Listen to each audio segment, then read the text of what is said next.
Gracias, señor vicepresidente. Bueno, quiero arrancar, pues aquí hacer una explosión controlada aquí, como dirían algunos.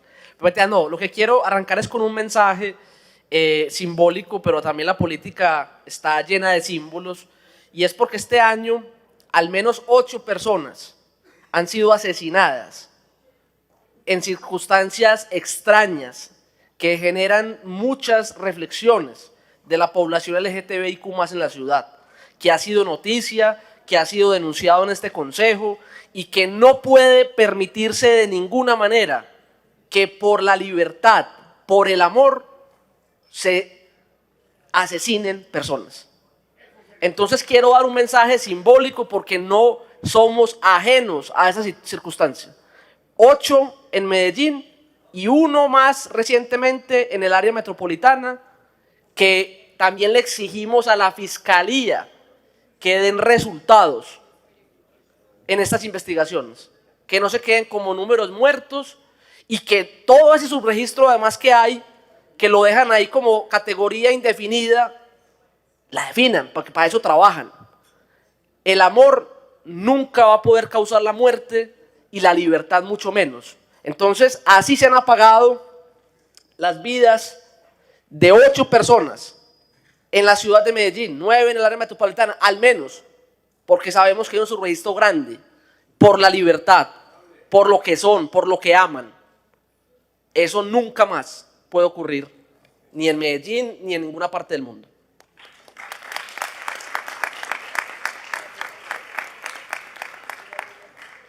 Quiero entonces arrancar este debate también con otra cosa, y es que lo que decía al principio, a mí me gusta que esto ocurra con frecuencia. La dignidad se debe hacer costumbre. No debe ser un asunto de que, es que ya han venido mucho, qué pereza. No, ojalá vengan más, se los digo de una vez. Ojalá vengan cada día a este consejo a visibilizar sus causas, porque eso es una democracia moderna, es una democracia progresista. Eso es un país que está cambiando. Ustedes representan las voces de miles de ciudadanos, 85.000 más o menos caminamos las calles en la marcha recientemente. Eso no siempre fue así. Eso no siempre fue así. En esta ciudad eso no ocurría. Eran muchos menos, voces aisladas, marcartizadas. Y se logró eso por la constancia de cada uno y cada una de ustedes. Quiero también hacer una denuncia inicial como introducción. 2 casos de discriminación que ocurrieron en este consejo, que no se pueden seguir permitiendo. Y es una muestra, si ocurre aquí en el consejo, ¿qué pueden esperar en las calles de Medellín? Pasó, en primer lugar, cuando teníamos el debate aquí de matrícula cero, que hubo una discriminación en el baño, que quedó constatada en redes sociales. Hablaron de exorcismo a una persona. En este recinto dijeron que había que exorcizar a una persona. Un acto propio de la Edad Media. Un acto propio de la Inquisición. Que por el vestuario, que por los colores, que por la libertad se diga que se tienen que hacer exorcismos. Eso ocurrió en el debate de matrícula cero. Y quiero además denunciar que también durante las semanas pasadas hubo otro hecho con una de las invitadas que estuvo hoy aquí, especialmente con Juliana, que está aquí presente, que también fue discriminada dentro de este consejo por otra persona, por su vestuario. Hay 2 casos en cuestión de unas semanas en este consejo. Yo sí le pido a la mesa directiva, a los compañeros, que tomemos medidas. Si hay algo que debe dar ejemplo a la sociedad, debe ser este recinto de la democracia, del pluralismo, de la diversidad. Y hay 2 casos en cuestión de semanas. Imagínense lo que pasa en la ciudad. O sea, imagínense lo que pasa en el metro. Imagínense lo que pasa en el centro de la ciudad. Si aquí, que estamos teniendo estos debates, en cuestión de 2 semanas ya van 2 casos de violencia, porque eso es violencia. Si a mí una persona me dice que porque como yo me he visto me tiene que exorcizar, a mí me violentaron. Eso no es un asunto de que yo soy muy cismático, no, no es que me están diciendo que me tienen que exorcizar a mí por cómo me he visto, por cómo pienso, por lo que sea, a mí no me tiene que exorcizar nadie. Exorcizar sí tiene que ser las personas intolerantes que no entienden que vivimos en democracia y con las libertades.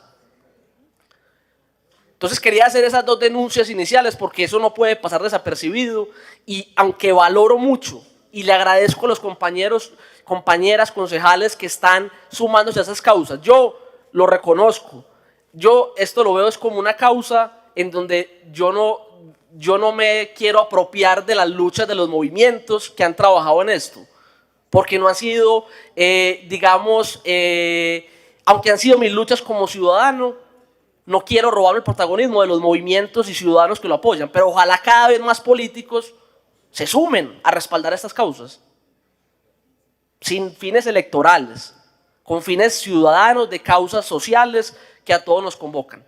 Esta es, digamos, para ir arrancando una caracterización general pues, que encontramos en el último censo sobre la población LGTBIQ+ en Colombia.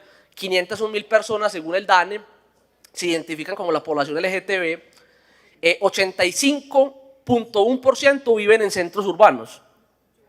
Es decir, se concentran en buena parte en centros urbanos y por eso Medellín y el área metropolitana tiene un especial interés en esta temática. Ojo con esto, el 66.5% de esa población está ubicada entre los 18 y los 45 años. Es decir, es en su mayoría una población joven. Es una población joven. Y como aquí muchos concejales nos interesa el tema de la juventud, aquí hay un especial interés. Porque como ustedes ven en las intervenciones, son muchos jóvenes que hoy están en la población y que quieren visibilizar las causas. Y la reflexión no es porque los otros no, porque muchos de los otros ya adultos están en el closet, por la discriminación social con la que crecieron. Hoy afortunadamente, como la sociedad está cambiando gracias a los colectivos, más gente dice, se identifica y es libre de ser lo que es. Y eso hay que reconocerlo. Entonces es una población, sobre todo joven, la que se identifica. Es importante también decir, a propósito de que esta semana ya se habló de las oportunidades educativas en la matrícula cero, que yo pues apoyé la propuesta de la concejala Dora en cuanto a las becas trans, que la tasa de desocupación según este censo de la población que hace parte, digamos, de este número de 501.000 personas, es una tasa de desocupación más alta que el resto de los colombianos. Y eso tiene que ver, qué pena, pues, pero hay que decirlo, con que muchas de nuestras élites económicas, gente de bien, excluyen personas de procesos laborales por lo que ama, por cómo se viste. Para nadie es un secreto que a nosotros nos han dicho, uy, no se haga ese tatuaje que no lo van a contratar. Ahora imagínense lo que sufre una persona trans. Si ya uno lo amenazan que porque por un tatuaje a uno no lo van a contratar, imagínense lo que tiene que sufrir la población LGTBIQ+ en materia laboral, exclusión. No se pueden vestir como quieren vestirse porque hay una élite empresarial de bien que no le va a dar el trabajo. 3% más desocupados en la población, eso es gravísimo. Y es una alerta con lo de matrícula cero, porque tampoco nada hacemos si damos becas y la clase empresarial no cambia sus políticas de contratación y trabajo digno, porque vamos a crear más frustrados y frustradas y frustradas. Entonces eso también quisiera resaltarlo, porque definitivamente es lo que muchos de los colectivos piden hoy y es más oportunidades laborales, educativas, de dignidad. El nivel educativo, esto es interesante, en promedio de la población LGTB es un poco superior al del resto de la población. Es decir, se interesan por estudiar, según pues, las cifras del DANE. Y tienen mucha cualificación. Estamos hablando de mucha población que son diseñadores, ingenieros, arquitectos, pero que en el mercado laboral se les excluye. El contexto histórico, pues brevemente porque sé que tenemos dificultades de tiempo, pero brevemente, esto que ha ocurrido, quiero arrancar por lo último. 85.000 personas o más en las calles de Medellín hablando y pidiendo respeto y dignidad a la diversidad. En una ciudad que era una ciudad que recordemos que 50 años atrás, de verdad que primaba la lógica del exorcismo, de los que dicen que hay que exorcizar, que hay que convertir al otro, una sociedad donde una pareja homosexual, póngale, no podía estar en un centro comercial tranquila porque eso generaba un problema de convivencia tremendo. Que en una ciudad como esa, que perseguía a los nadaístas en el centro de Medellín, acribillarlos por ser disruptivos, lo hacían.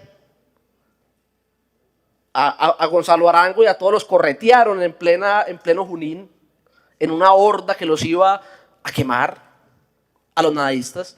En una ciudad como esas, algo tuvo que haber pasado para que 85.000 personas salgan a la calle a reclamar unos derechos en una marcha pacífica, bonita, como ninguna otra. Algo tuvo que haber pasado, pero entonces el contexto histórico es que las cosas no cambiaron así, como muchos creen, que es un tema de que fue una moda que se regó y ya. No, es una lucha histórica donde hay que reconocer procesos de movimientos. Ahí mencionamos a León Zuleta, vamos otra vez atrás, un momentico por favor. Como León Zuleta y las transformaciones que propició la Constitución de 1991, el reconocimiento de mucha gente que abrió las puertas a lo que hoy estamos viviendo. Por ejemplo, yo recuerdo que uno de los primeros escritores que públicamente dijo que era homosexual fue Gustavo Álvarez Gardiazabal. Fue uno de los primeros. Y él me lo contaba a mí. Lo duro que fue para él decir que un escritor prestante de la sociedad, leído por la élite, era gay.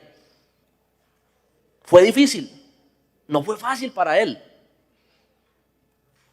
Entonces es un movimiento, León Zuleta, todas las luchas históricas que hubo que dar para que esto se reconociera en la Constitución, la Corte Constitucional, las diferentes marchas, que además, hay que decirlo, cobró vidas.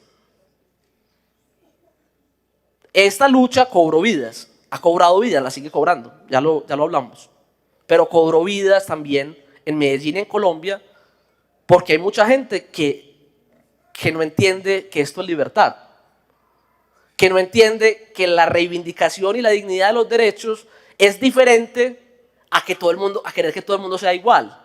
Es que cuando aquí intervienen los colectivos, las personas que vienen a dar sus posiciones, no es que quieran que un concejal aquí se vuelva como ellos. Eso no es lo que quieren. Lo que quieren es que se respete su dignidad, sus derechos a ser libres, a amar como quieran.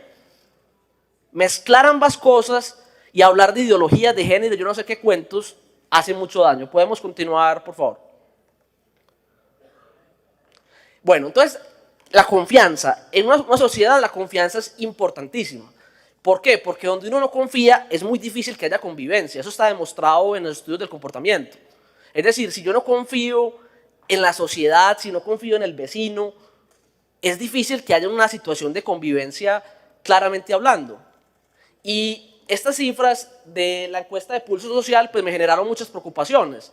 Y es, digamos, le preguntaron también a la población LGTB, en este caso, el nivel de confianza en Colombia que tenían. Y bueno, vemos aquí unas cifras alarmantes que digamos que el 35% de la población LGTB dice sentirse inseguro o insegura caminando solos en su barrio de noche. Y el 21.5% muy inseguro. Y el 17.8% dice que nunca sale solo de noche. Imagínense esas cifras. Una sociedad que nos lleva a estas cifras.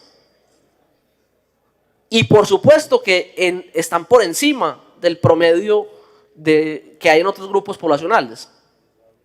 Entonces, esta percepción no es que son sismáticos. Esta percepción responde a hechos como el que nos denunciaron ahorita, de que agarraron a una persona trans en Prado Centro a correazos. Ese tipo de cosas son las que dejan estas cifras, que deben cambiar. Son cifras nacionales, por supuesto, pero deben cambiar. Y no podemos ser ajenos a eso porque yo personalmente, desde que una persona se siente insegura para caminar por la ciudad, por el país, yo no voy a quedarme tranquilo. Y más cuando sé que lo hacen con fundamento. O sea, que la desconfianza es con fundamento. Podemos avanzar. Entonces, digamos que aquí estamos hablando también de qué los hace sentir inseguros, si es que hay, si es un asunto de sismáticos de verdad, o es que en efecto hay situaciones que nos deben preocupar. Y encontramos que según Colombia Diversa, 405 agresiones a la población LGTBIQ+ se presentaron en 2021 en Colombia. Ya vamos a ver qué tipo de agresiones estamos hablando. Y eso que hay que precisar el subregistro, por la falta de contundencia por parte de las autoridades como la Fiscalía, la Policía, de investigar a fondo los casos, y por eso se genera un subregistro en unas categorías por ahí como de no sabemos qué pasó, pero muchos de las cifras que no concuerdan, que dan los colectivos, es que justamente terminan en eso, en que indeterminado. Pero por lo menos 405 agresiones se dieron en el 2021, eso es gravísimo en Colombia. Los más afectados, hombres gays, mujeres trans, hombres bisexuales, ahí están las cifras. ¿Cuáles son, digamos, los hechos de violencia? Homicidios, amenazas y muy importante, violencia policial. 103 casos de violencia policial según estas cifras de Colombia Diversa. ¿Por qué? Porque es que para nadie es un secreto que tanto en la policía como en el ejército todavía hay una lógica patriarcal de machismo, de mirada de lo que es ser varón, que se termina reflejando en agresiones en la calle a la población LGTBIQ+. Porque en la lógica de escala de valores de la militarización de la sociedad, del patriarcado, en esas instituciones, el valor mayor es ser un varón, ser un macho de verdad. Entonces ahí es donde ven a la otra población, que no es como ellos, que no tiene esa lógica, como una población que les fastidia. Eso históricamente, ese asunto de la violencia policial contra esta población, eso no es nuevo ni es colombiano, hace parte de la lógica de pensamiento militar. Por eso es que haya habido esa violencia nos debe preocupar mucho. Y la pregunta es, ¿qué estamos haciendo para formar a las Fuerzas Armadas, a la policía, en cambiar esas ideologías? Porque es que son los que nos tienen que cuidar, y nos cuidan a todas, a todos y a todes, no a los de bien, no a la clase de bien, no no, es a toda la población. Pero muchos no lo entienden, no han sido formados en una lógica castrense, una lógica que les ha llevado a pensar así. Yo no lo juzgo, porque es que esa ha sido la educación que han recibido. Pero deben recibir una educación diferente. Y por eso yo creo que este tipo de debates deben ser reiterados, porque eso debe cambiar las autoridades, la fiscalía, la policía, el ejército. Por ejemplo. Ahora bien, yo quiero resaltar algo, y es que, lo dije al principio, este no es un debate de control político donde yo pretenda decir que la administración no ha hecho nada, que estamos perversos, porque uno también tiene que ser, yo aquí hay veces que he votado que no, hay veces que me he enojado, pero aquí también lo tengo que decir, ese es el papel de un concejal. Aquí ha habido en esta administración voluntad de traer unos temas que históricamente no se habían traído en las administraciones municipales. Que ha faltado mucho presupuesto para llevarlo a unas mayores dimensiones, es verdad, pero que ha habido voluntad de la doctora Patricia, entre otros actores de la administración que se han tomado en serio, hay que reconocerlo, pero también hay que decir que las voluntades se manifiestan con priorización presupuestal, con darle las garantías institucionales a que si mañana llega un gobierno que no le interese esto, no vaya a desmontar la gerencia, no vaya a dejar todos esos procesos sin contenido. Y para eso, ¿qué necesitamos de manera urgente? Que haya una política pública a través de un acuerdo municipal actualizada que incluya y le dé contenido y ruta a esa gerencia de aquí a otros 10 años, así como en el 2011 Luis Bernardo y otros concejales lideraron la política pública que hoy tenemos. Entonces, quería hacer esa claridad porque obviamente haremos unas recomendaciones, pero no quiero que se tome como el hecho de que estamos desconociendo que se ha avanzado. Por supuesto que se ha avanzado, pero que también tenemos un gran riesgo, que si no lo ligamos a mayor presupuesto, mayor capacidad de acción, pues se puede quedar en titulares que generen frustraciones en la población. Lo primero es, hablando de derechos humanos, valoramos el tema de intervención terapéutica con mujeres extranjeras o migrantes en temas de salud y afiliación al sistema, que nos reportaron las respuestas.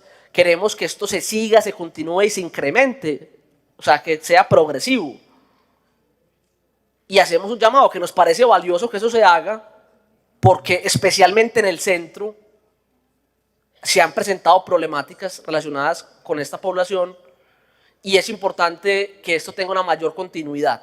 La personería ha brindado atención de manera especializada a 24 denuncias hechas por la población LGTBIQ+, que eso me parece importante en términos de tener un personal idóneo para tocar estos casos, porque es que todos los casos no son iguales y esto requiere gente que entienda del enfoque para poder aplicar una ruta de manera efectiva. No es el que le tocó a la suerte, no, es un personal especializado y por eso valoramos que haya una atención particular, efectiva, con acciones afirmativas dentro de la personería. Durante el 2022 se han realizado 143 acompañamientos psicosociales de carácter individual, que son liderados en este caso por la Secretaría de Inclusión Social. Creemos que pueden llegar a ser muchos más, porque también hay que decirlo, la situación de salud mental en la población LGTBIQ+, presenta situaciones preocupantes, en gran medida por la discriminación sistemática que reciben. Es que cómo no va a afectar la salud social esa desconfianza para movilizarse en una ciudad. A mí me afectaría mucho.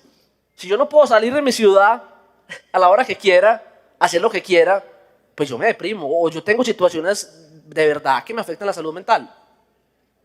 Entonces hay que tener una especial atención efectiva, con acciones afirmativas de acuerdo a estos enfoques. El componente 1, 2, 3 social, en articulación con la gerencia de diversidad, lo que han expresado el módulo diverso, valorarlo, fortalecerlo según todas las recomendaciones que se han hecho en este debate, pero que es importante justamente porque va encaminado a acciones afirmativas, a entender que la justicia no es que todo el mundo se le trate igual. Ya lo hemos dicho mucho aquí en estos debates. Un Estado responde a una idea de justicia, que eso viene desde la Grecia antigua, no tratando igual a los desiguales. Porque a mí no me pueden decir que yo estoy en situación de igualdad con una persona que ha tenido múltiples discriminaciones y exclusiones del sistema. Porque yo no las he tenido, al contrario, he tenido ventajas. Entonces, si el Estado me trata a mí igual, para darme unas becas o para atenderme en un caso, pues entonces el Estado no está cumpliendo un parámetro de justicia, sino por el contrario. Lo que aparentemente es la justicia, porque me trata a mí igual que el que ha sufrido distintas discriminaciones, termina siendo una injusticia en favor mío. No, si hay que hacer una atención específica, directa, afirmativa, y por eso el módulo diverso, atenciones y población y funcionarios específicos para esto es necesario. Estos son acompañamientos psicosociales, podemos continuar. Yo me imagino que ahorita la administración nos va a contar un poquito de esto. Digamos, aquí está un poco de lo que les decía de la situación de seguridad y convivencia. En lo que les decía, que hicimos el acto simbólico. Pues cualquier caso que se presente es gravísimo y debe generar mucho ruido y mucha presión ciudadana. Van ocho en este caso en Medellín, pero de asesinatos en la población y muchos más de subregistro, que es lo que quiero mostrar aquí. Hay muchos casos que se presentan por subregistro, que quedan en realidad en un subregistro. Y la invitación es a generar conciencia y a que tengamos cifras oficiales que puedan dar cuenta del problema real.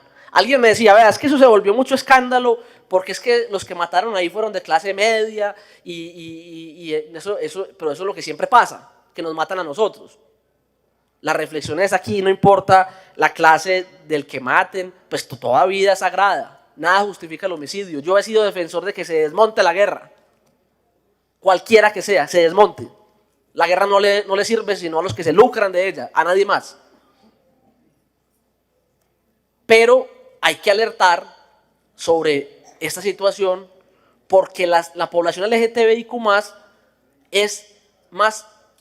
está más, digamos, vulnerable ante situaciones de violencias. Y ya las cifras lo mostraron. Y en el caso de Medellín es un llamado a que las autoridades de verdad investiguen qué es lo que ha ocurrido con estas famosas aplicaciones, qué es lo que ha ocurrido con estos sucesos en algunos moteles de la ciudad, con la violencia en las calles.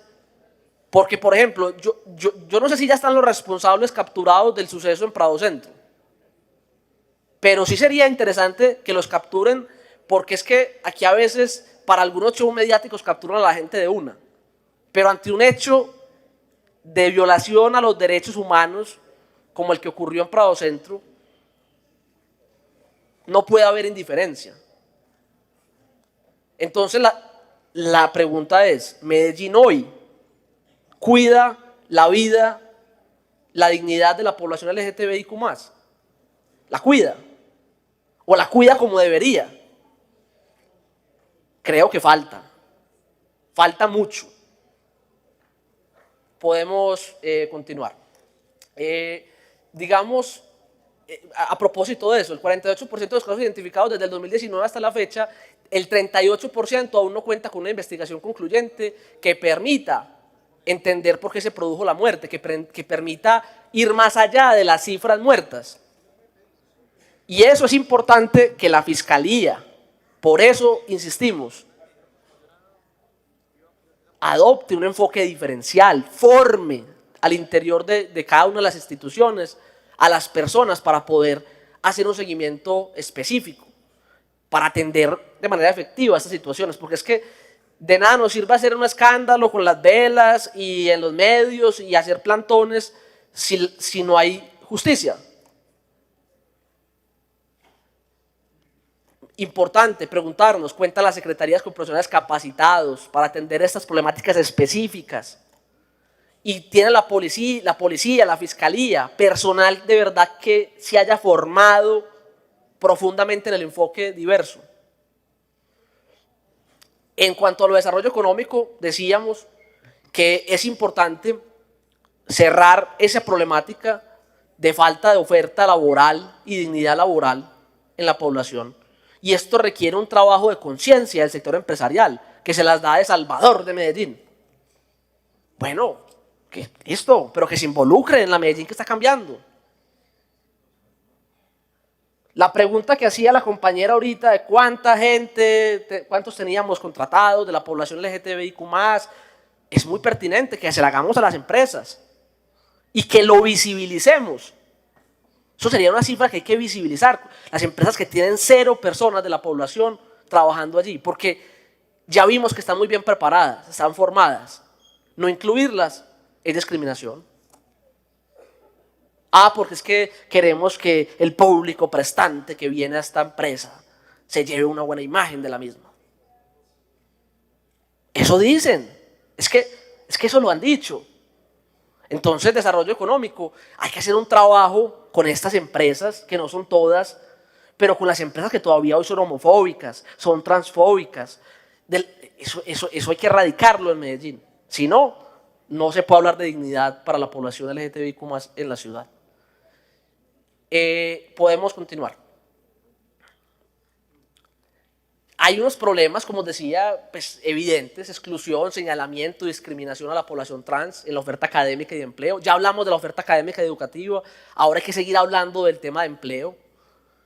El tema, ahorita teníamos un invitado que lamentablemente no pudo estar, pero por ejemplo los retrasos en temas administrativos, para lo que la gente se reconoce para que quede en la cédula. Creo que en estos días ya hubo un caso que se reconoció un ciudadano no binario en la cédula, que estaba invitado de aquí, Pero hay un montón de trabas administrativas, de problemas, que es que administrativamente eso no se puede, que cómo la vamos a poner en una cédula que es no binario, que no, es que ¿qué más importante que la libertad de lo que las personas son? No hay ningún trámite administrativo por encima de eso. El estado de sustancia, no son los formalismos, y si una persona es no binaria, debe decir que es no binaria, y ya.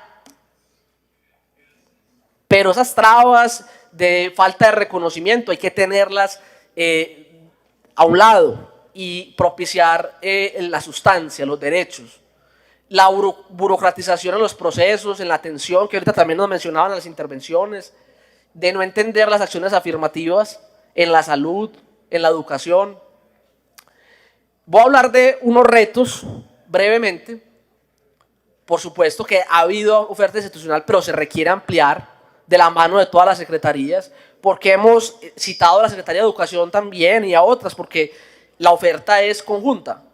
Yo quiero que en las instituciones educativas este sea un tema transversal en los procesos formativos. Y no es ideología de género, no es que hay un rayo homosexualizador en el currículo para que la gente de bien y los hijos de bien se vuelvan gays. No, es conciencia de derechos y dignidad democrática. Y por eso la Secretaría de Educación tiene un papel protagónico en que la gente hable de esto, que esto que estamos hablando aquí, el lenguaje explícito, llega allá. El lenguaje explícito llega allá. Deberían graduarse todos entendiendo esto. No debería haber un solo graduado de una institución educativa en Medellín que no entienda qué es no binario. No debería haber ni uno. Y esto no es ideología de género. Esto es conciencia ciudadana de derechos.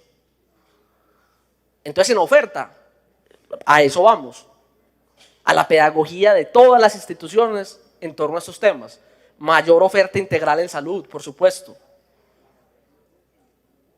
Aumentar el presupuesto de la gerencia, por lo que decía, porque hay muy buena voluntad. Patricia creo que se ha conectado bien con la población, pero que de alguna manera tenemos que hacer la reflexión en este consejo, porque también nos compete a nosotros, de que pueda tener una mayor disponibilidad presupuestal para que las acciones se vean y se reflejen en la solución de los problemas públicos. Vincular los colectivos de la ciudad y la propuesta de educación. Y terminar también con el asunto grande que está ahí en la presentación de la actualización de la política pública. ¿Por qué? Pido un minutico, 5 minuticos. Continúe 5 minutos más, concejal Simón. Bueno, entonces, ¿por qué actualizar la política pública? Porque es que las políticas públicas tienen unas ventajas. Y es que a diferencia de los proyectos de un plan de desarrollo, tienen una vigencia más extendida en el tiempo y por lo tanto, eso es lo valioso. Ahora todo el mundo quiere hablar de políticas públicas y todo es una política pública. Que eso desvirtúa un poquito, pero técnicamente hablando, las que sí son verdaderamente políticas públicas, pues tienen una potencia de durar varios gobiernos, pero tampoco es que sean indefinidas en el tiempo. Requieren adaptarse a los cambios de las sociedades, porque de lo contrario quedan obsoletas. Tenemos una política pública que se construyó cuando ni siquiera había una gerencia de diversidades. Una política pública que se construyó en otro momento de la lucha por las reivindicaciones. Y las reivindicaciones y las luchas tienen sus fases, sus momentos. Estamos en el momento oportuno para que la administración y este consejo se debatan la actualización de la política. De la mano de todas las personas que han estado viniendo a reclamar esto en el consejo, para que sea más efectivo las condiciones actuales que vive la ciudad de Medellín, el área metropolitana. Y más en una sociedad donde afortunadamente los nadie, las nadie, están teniendo su momento en la historia. Y qué bueno que ese momento lo recibamos con una nueva mirada de política pública. Esa tiene que ser la cereza del pastel de la creación de la gerencia. Y debe ser este año.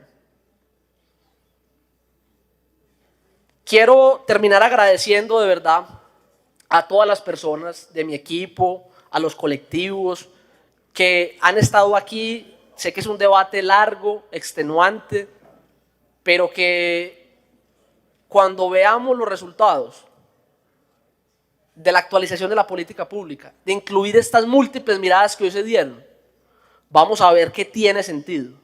La democracia, la dignidad, las libertades se deben volver costumbre. Y al que les incomode, le incomode las libertades, los colores, la dignidad, pues de malas. Porque estamos en una nueva era de la democracia colombiana. Muchas gracias.